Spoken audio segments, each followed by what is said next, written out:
Bonjour, nous allons maintenant nous intéresser à l'épistémologie. Derrière une analyse qualitative, derrière un intérêt pour des données qualitatives, y a-t-il une épistémologie spécifique? Ce n'est pas obligatoire, mais c'est couramment le cas. Il y a régulièrement une épistémologie dite qualitative, et je vais vous transmettre quels en sont les grands principes et les grands fondements.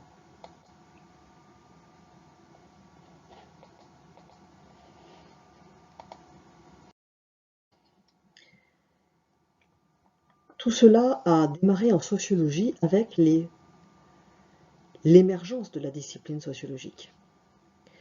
Au début de la sociologie, il y a eu tout d'abord des sociologies. Il n'y a pas eu qu'une seule sociologie qui est née, mais de manière concomitante, il est né deux sortes de sociologie.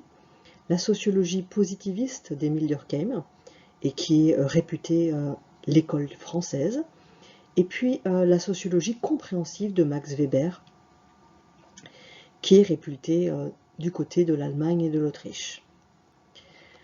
Ces deux sociologies ont donc émergé et ont eu toutes les deux beaucoup d'audience à peu près à la même époque.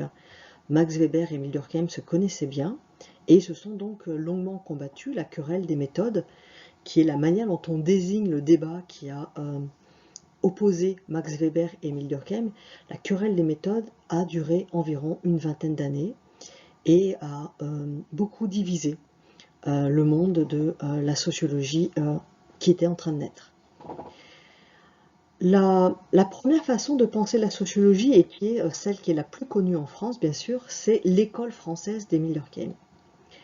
Alors, Émile Durkheim définit comme suit la sociologie, pas la sociologie, mais le fait social. Il s'intéresse aux faits sociaux.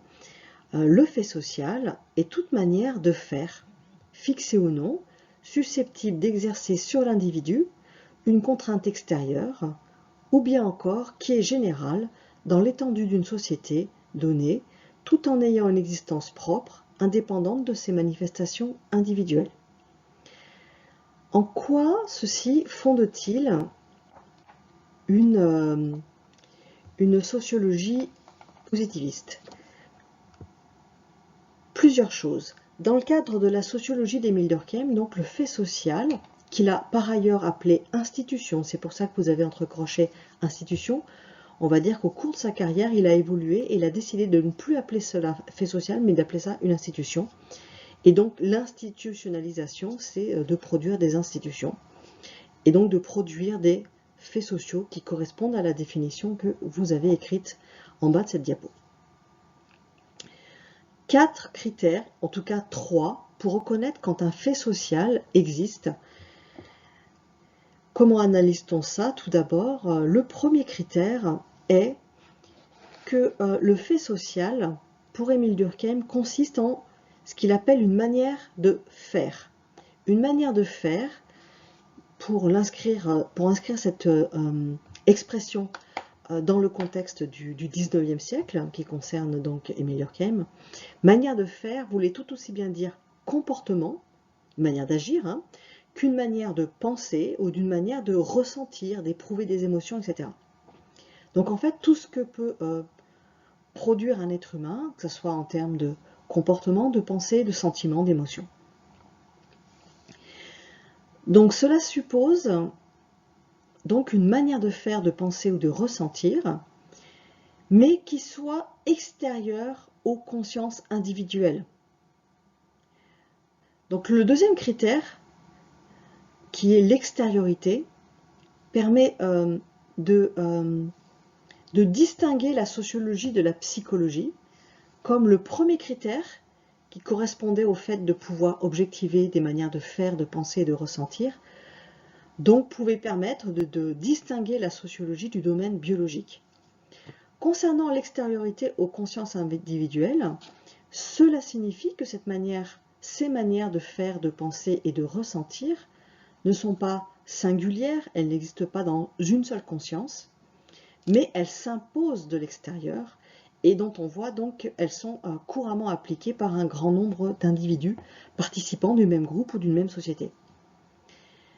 Troisième critère pour reconnaître qu'il y a un fait social et que nous sommes en train de l'observer, c'est qu'en général, lorsque cette manière de faire, de penser ou de ressentir n'est pas mise en œuvre par l'individu, il est soumis à une forme de coercition, voire même à des sanctions. Ça peut donner, par exemple, quelqu'un qui aura une mauvaise réputation parce qu'il ne se soumet pas aux façons de faire, de penser, de ressentir qui sont couramment attendues. Mais il pourra aussi subir une sanction. Il pourra par exemple perdre son emploi parce qu'il ne travaille pas de la manière qui est attendue par son employeur et par l'ensemble de la compagnie à laquelle il appartient. Lorsque vous trouvez les deux premiers critères, c'est-à-dire la manière de faire, de penser, de ressentir et l'extériorité aux consciences individuelles, mais que vous ne trouvez pas de traces de coercition ou de sanction, il y a un quatrième critère qui vous permet de définir si oui ou non il s'agit d'un fait social. Quand on n'observe pas de coercition et de sanction, ceci dit, on peut observer le fait que cette manière de faire, de penser, de ressentir est généralisée dans le collectif, le groupe ou dans la société. Et donc il suffit que les deux premiers critères, puis un seul des seconds, soient constatables pour que l'on puisse affirmer, sans se tromper, avec Émile Durkheim, qu'il s'agit d'un fait social. Donc l'objet de la sociologie d'Émile Durkheim est d'étudier les faits sociaux ou institutions. Max Weber, lui, est bien un sociologue, mais il va étudier quelque chose d'un tout petit peu différent et qu'il va appeler l'activité sociale. Ce qu'il appelle activité est aussi un comportement humain, et donc en ce sens-là correspond complètement à ce qu'a proposé Émile Durkheim. C'est une façon d'agir, de penser ou de ressentir. Mais Max Weber précise très clairement dans sa définition que l'acte peut être tout à fait extérieur, mais il peut être aussi intime, comme une pensée ou une émotion qui ne serait pas montrée. Il peut aussi s'agir d'une omission, c'est-à-dire de quelque chose qui ne serait pas fait, de quelque chose auquel on ne va pas penser, ou de quelque chose dont on va s'arranger pour ne pas éprouver d'émotion vis-à-vis. Il peut aussi s'agir d'une tolérance, c'est-à-dire qu'on va faire avec un certain nombre de choses, c'est-à-dire qu'on ne va pas montrer de réaction extérieure à. Donc voici ce qui concerne donc l'activité. L'activité a une seconde caractéristique très importante et qui permet de qualifier cette observation, ce phénomène observé d'activité, c'est que l'agent ou les agents lui communiquent un sens subjectif. Le fait que ça ait du sens pour l'individu est absolument essentiel pour Max Weber, pour que cela puisse être qualifié d'activité. Et l'activité devient sociale, c'est-à-dire que c'est un comportement humain qui est une activité qui fait du sens, devient sociale à partir du moment où le sens qui est attribué à l'activité, la raison pour laquelle on la met en œuvre, se rapporte au comportement d'autrui et se déroule vis-à-vis de lui dans le temps. Autrement dit, le sens visé par l'agent ou les agents, sa motivation, ses raisons, correspondent soit à autrui comme objectif, finalité, on veut atteindre autrui, on veut changer autrui, on veut se faire remarquer par autrui, etc. Autrui comme moyen, on veut utiliser autrui pour atteindre tel ou tel objectif, ou autrui comme paramètre, comme participant à la situation en cours. On prend en compte autrui parce qu'il est dans la situation et que sa façon de s'adapter pourrait influencer la nôtre. Donc on va s'adapter à lui de manière à ce qu'il puisse aussi s'adapter d'une manière qui nous importe à nos propres actions. Vous voyez donc que ces deux manières de penser l'objet sociologique sont très différentes. Dans le cas d'Émile Durkheim, il est possible d'entendre tout ce qui relève de l'anthropologie et de la culture. Dans le cas de Max Weber, il s'agit uniquement du sens donné par l'individu lui-même et non pas par la société dans son ensemble. Il ne s'agit donc pas de culture. Je vous propose de faire un petit quiz pour s'approprier ces notions. C'est jamais très simple de comprendre l'objet sociologique selon Max Weber ou selon Émile Durkheim. Et donc, première question, prendre sa douche, est-ce une activité sociale ou bien est-ce un fait social ou bien est-ce les deux? ou ni l'un ni l'autre. Je vous laisse réfléchir.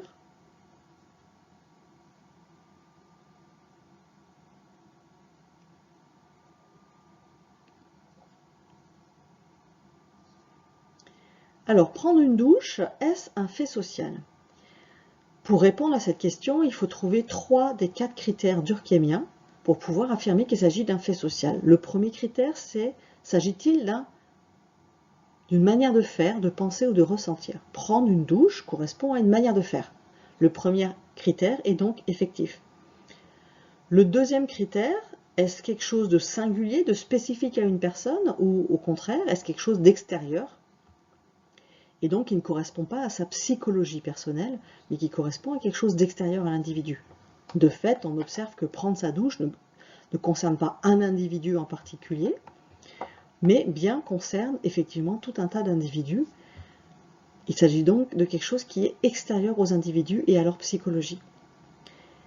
Est-ce qu'on peut observer des sanctions ou de la coercition lorsque quelqu'un ne prend pas sa douche? Alors effectivement, il y a des personnes qui vont se reculer du fait des odeurs, des personnes qui vont refuser d'être en présence de cette personne, toujours en raison des odeurs.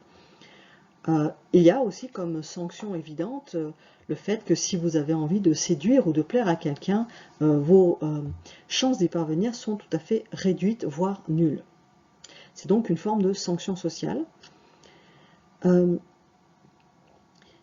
peut aussi considérer que prendre sa douche est un comportement, une manière de faire généralisée dans la société, et donc le 4e critère durkheimien est également établi.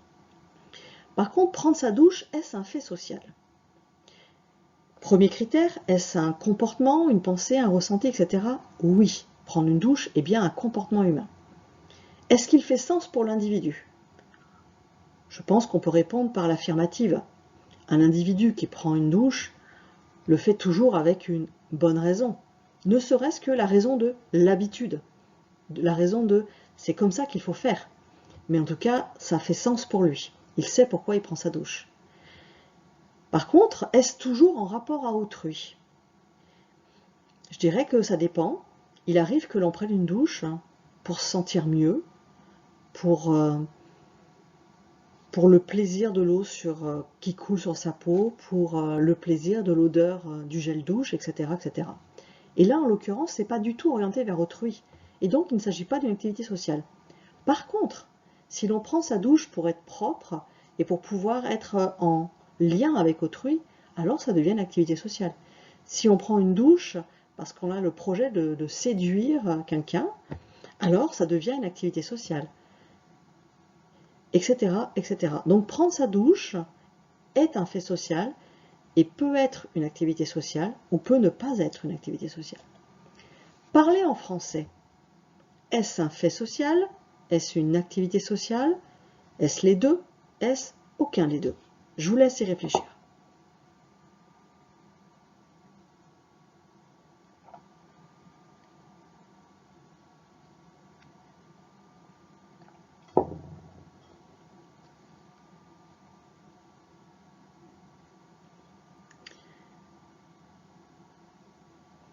Revenons donc à l'école française de Durkheim. Le premier critère, est-ce que c'est un comportement, une manière de penser, une manière de ressentir? Oui, parler en français est un comportement. Est-ce que c'est quelque chose qui est extérieur à l'individu, extérieur à sa psychologie? Oui, tout à fait. On ne parle pas français parce qu'on a une psychologie qui correspondrait au langage français, mais parce qu'on est né de parents français ou parce qu'on vit dans un milieu français. Troisième critère, donc, deuxième critère, pardon, oui, donc je viens de dire, pardon, excusez-moi, deuxième critère, que c'est extérieur à l'individu. Troisième critère, est-ce qu'on peut observer des sanctions ou une coercition?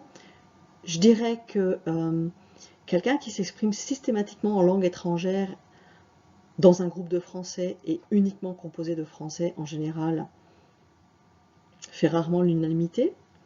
Est-ce qu'il y a véritablement des sanctions? J'imagine que ça peut arriver, mais peut-être que ça ne va pas jusqu'à là. Par contre, est-ce que c'est, quatrième critère, une façon de faire qui est généralisée dans la société ou dans le groupe? Oui, tout à fait. Donc on a bien au moins 3 critères sur 4, et donc parler en français est un fait social. Maintenant, est-ce une activité sociale? On va d'abord discuter donc la version durkheimienne de l'activité sociale. Est-ce qu'il y a un comportement? Oui, parler en français est un comportement, il y a une activité. Est-ce qu'il y a une activité au sens où il y a, pour l'individu, ça fait sens? En général, les individus savent pourquoi ils parlent français, et ils sont conscients quand ils parlent. Donc parler en français a du sens pour eux. Troisième critère, est-ce que c'est une activité sociale? Autrement dit, est-ce que c'est une activité qui est produite en lien avec autrui ou pour autrui? Et là, la réponse est probablement plus nuancée. Est-ce que vous avez déjà constaté qu'il vous arrive de parler tout seul? De temps en temps, vous vous posez une question, vous vous exclamez quand vous vous êtes fait mal, etc., etc. Donc il arrive de parler en français tout seul et sans que c'est de lien avec autrui. Donc parler en français est couramment une activité sociale. En général, on parle à autrui, mais peut ne pas être une activité sociale. Il arrive qu'on se parle à soi-même. Enfin, dernier quiz. Partager la soirée d'intégration des L3. Je suis désolée, ce n'est pas vraiment un exemple qui vous concerne, ça concerne plutôt les présentiels. Mais est-ce que c'est une activité sociale? Là encore, je vous laisse y réfléchir avant de vous proposer une réponse.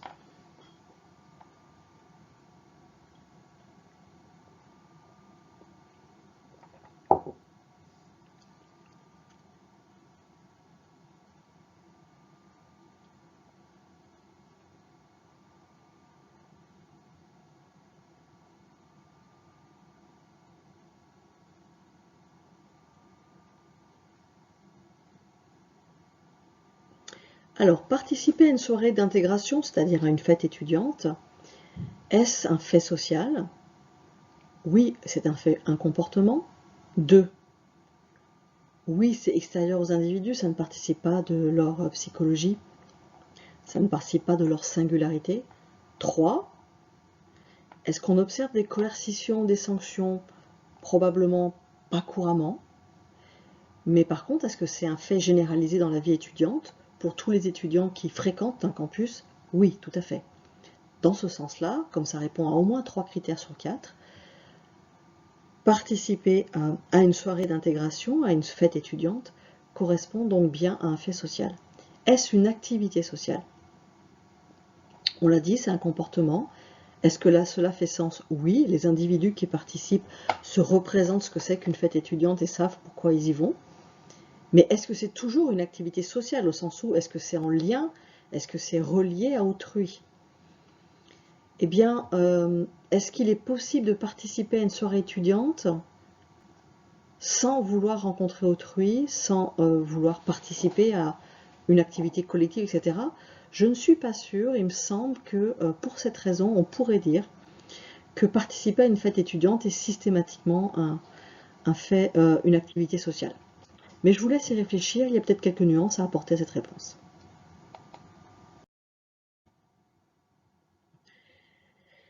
Bien, l'épistémologie compréhensive. L'épistémologie compréhensive, donc, est fondée sur 2 grands principes. Donc l'épistémologie compréhensive et l'épistémologie qui s'intéresse aux significations que donnent les individus aux épreuves, aux situations, au monde qui les entoure, à eux-mêmes et aux autres. Donc l'épistémologie compréhensive, c'est une épistémologie du sens et qui est donc ancrée dans la perspective weberienne. Dans cette perspective weberienne, il y a 2 principes forts, extrêmement importants. C'est tout d'abord que l'activité sociale, c'est-à-dire l'objet des sciences humaines et sociales, n'est pas équivalent et même tout à fait différent, hétérogène et radicalement hétérogène des objets des sciences naturelles et physiques. L'être humain est un être pensant, ce qui n'est pas le cas de la pierre, ce qui n'est pas le cas des arbres, ou en tout cas en l'état de nos connaissances. Bref, donc pour ces raisons-là, il est possible de travailler avec la nature et la matière comme s'il s'agissait d'objets, il n'est pas possible de travailler avec des êtres humains en les prenant pour des objets. Ce sont des êtres de sens et leur comportement s'explique en grande partie par les significations qu'ils attribuent à l'expérience qu'ils sont en train de vivre. Autrement dit, deuxième grand principe fort de l'épistémologie compréhensive, la subjectivité humaine, dans la mesure où chaque subjectivité humaine est la condition même de la compréhension, la subjectivité humaine est donc un objet d'étude pour les sciences humaines et sociales dans une perspective weberienne. Ce n'est pas quelque chose d'inatteignable, c'est quelque chose qu'il va falloir objectiver à défaut d'en faire un objet. Ce n'est pas un objet, on s'intéresse à la subjectivité, mais en même temps, on va l'objectiver au sens où on va trouver des méthodes pour l'observer, pour en faire quelque chose d'extérieur à nous-mêmes qu'on va pouvoir observer.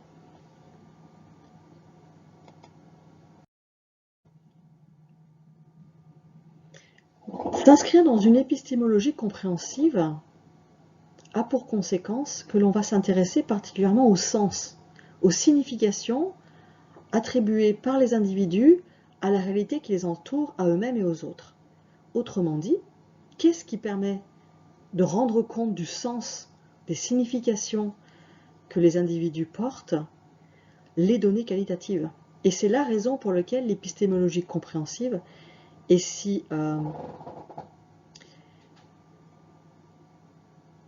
ancrée et si intéressée par les données qualitatives, parce que c'est un postulat, il n'est pas possible de connaître les phénomènes sociaux sans prendre en compte ces significations, qu'elles concernent celles que les acteurs donnent aux phénomènes ou aux situations, qu'il s'agisse du passé, du présent, mais aussi de l'avenir.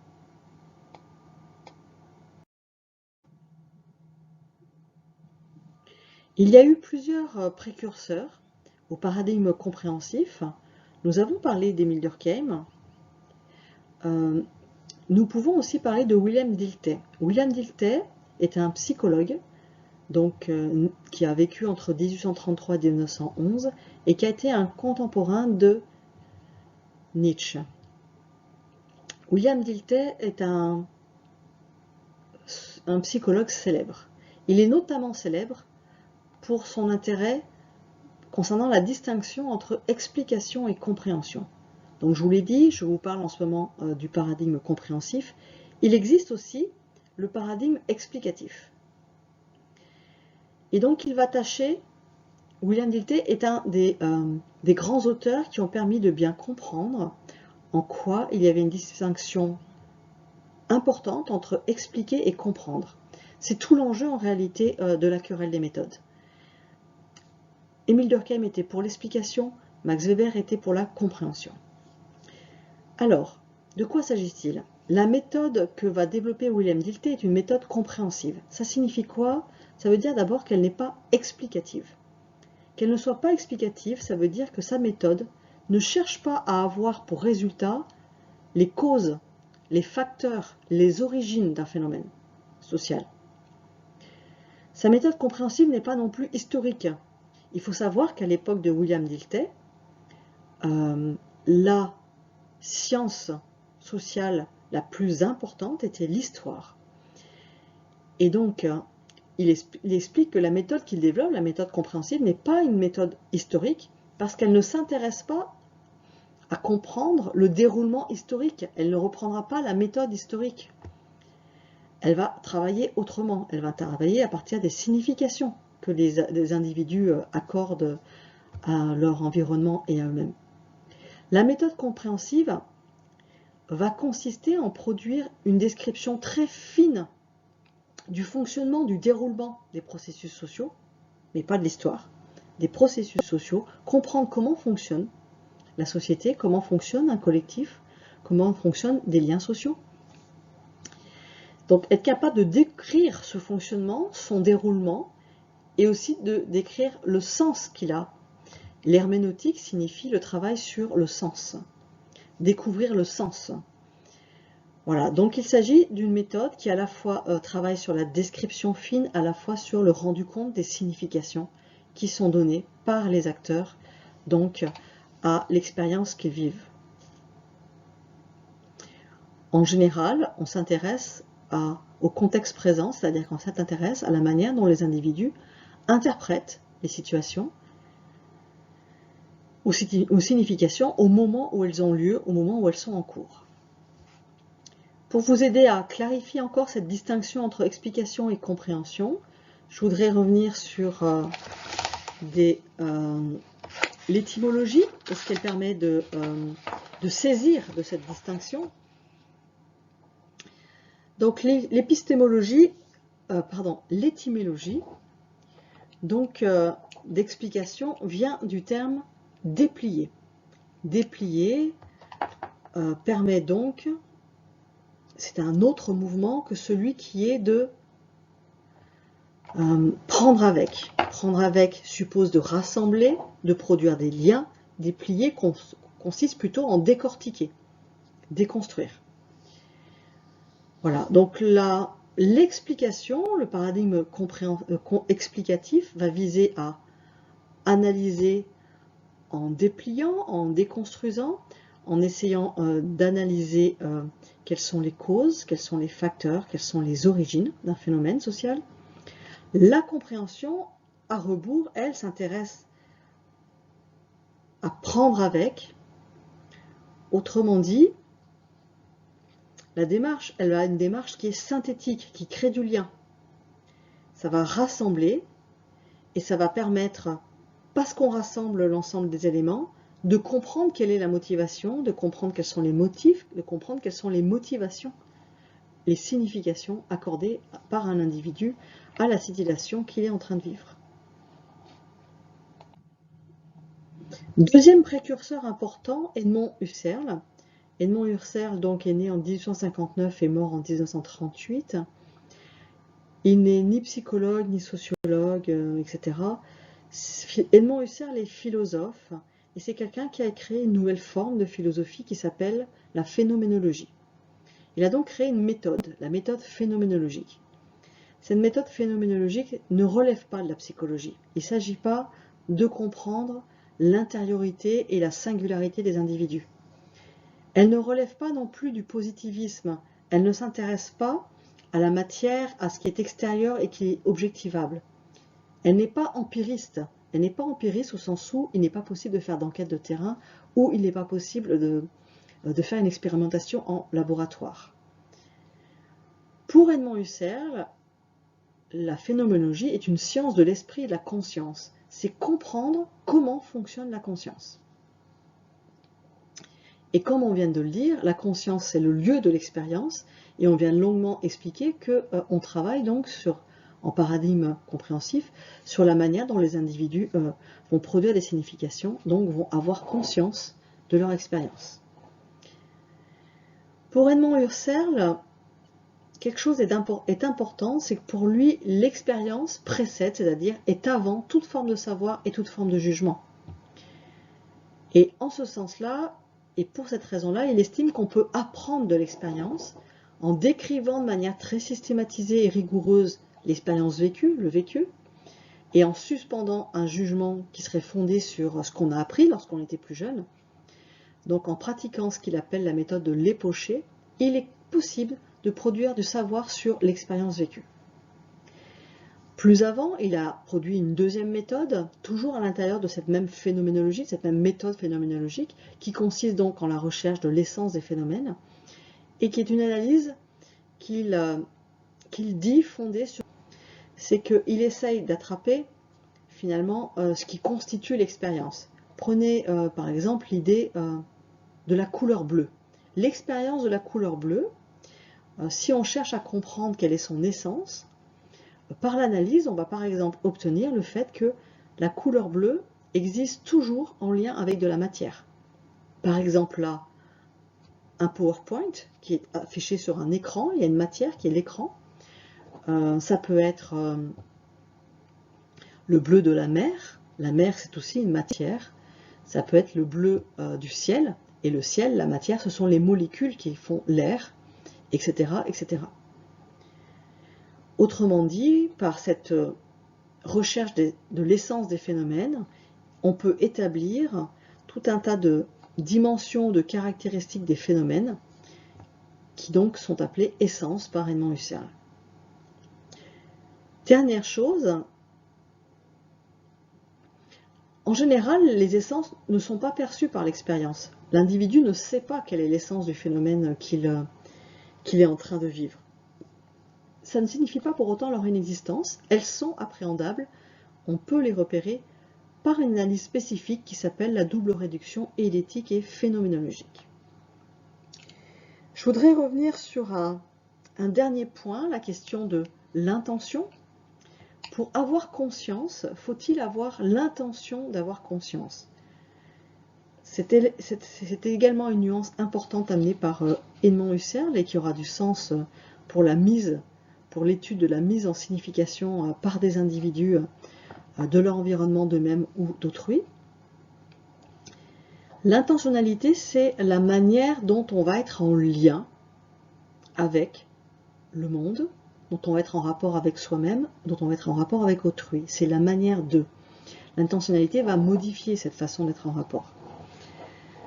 Et ce qui est important de comprendre, c'est que suivant l'intention que vous avez, vous n'allez pas percevoir exactement les mêmes contenus, les mêmes informations d'une réalité que vous partagez pourtant avec votre voisin, votre conjoint, votre meilleur ami, etc. Qu'est-ce que j'essaye de dire par là? Je veux dire par là que si ce n'est pas parce que la réalité est objectivement la même pour toutes, ce qui voudrait dire que la réalité ce n'est que la matière et non pas les significations. Donc c'est pas parce qu'il y a objectivement dans le monde extérieur à nous une matière qui s'impose de fait que pour autant elle est vécue de la même manière, qu'on en fait l'expérience de la même manière. En fonction de l'intention qu'on a, on va sélectionner des informations et pas d'autres. Et donc on aura telle ou telle expérience d'un même espace public, d'un même PowerPoint, etc., etc. Alors que quelqu'un d'autre, qui ne sera pas du tout intéressé par la même chose, ne fera pas attention au PowerPoint, il ne se mettra pas dans son écran pour apprendre, ou ne fera pas attention à la place publique parce que pour lui ça ne présente aucun intérêt, il sera dans son monde intérieur en train d'aller chez le boulanger pour acheter ses croissants de manière tout à fait routinière. Voilà, donc cette remarque-là sur le fonctionnement de la conscience va vous permettre de comprendre pourquoi, dans une même situation, tous les acteurs ne donnent pas forcément le même sens à l'expérience vécue. Dernier précurseur et précurseur de taille, Alfred Schutz. Alfred Schutz donc est né en 1899 et est mort en 1959. Alfred Schutz a d'abord été l'élève de Max Weber, puis est devenu le disciple brillant d'Edmond Husserl. Il développe beaucoup le paradigme compréhensif, et pour lui, la compréhension, c'est une forme particulière de savoir immédiat. Autrement dit, lorsque l'on fait l'expérience du monde extérieur, on fait aussi l'expérience de comprendre le mot extérieur. On sait que c'est un écran, on sait que c'est un PowerPoint, on sait que c'est une chaise, on sait que c'est un bureau, on sait que c'est un téléphone, etc., etc. On ne se pose pas la question, on sait au moment où on perçoit. C'est pour ça qu'il parle de savoir immédiat. Il fait remarquer quelque chose d'autre qui est important, c'est que ces significations qui sont attribuées, cette connaissance expérientielle, concernant le monde, les humains, les activités, etc., est en général intersubjective, c'est-à-dire que nous reconnaissons une chaise au même endroit, nous reconnaissons un arbre au même endroit, et que nous pouvons facilement nous mettre d'accord sur, on va dire, la réalité intersubjective. Pour autant, ça n'empêche pas des singularités, comme je l'ai évoqué dans le cadre de la diapositive précédente. Enfin, pour Alfred Schutz, il est absolument essentiel de bien comprendre que ce qui vaut pour l'individu, c'est la connaissance qui émerge de son expérience. Et donc, c'est ce qu'on appelle une connaissance à la première personne. C'est une expression de John Dewey. John Dewey a beaucoup travaillé sur les savoirs à la première personne. Et il a fait remarquer quelque chose d'important, c'est que Il n'y a que l'acteur qui sait quand commence et quand finit son action. Autrement dit, c'est le seul qui sait quel est le sens réel de l'action, celui que lui donne à son action, et qui sait donc à partir de quand il l'a commencé, de son point de vue, à partir de quand il l'a arrêté, de son point de vue, qui peut être un point de vue qui n'est pas partagé avec un acteur qui l'observerait en situation.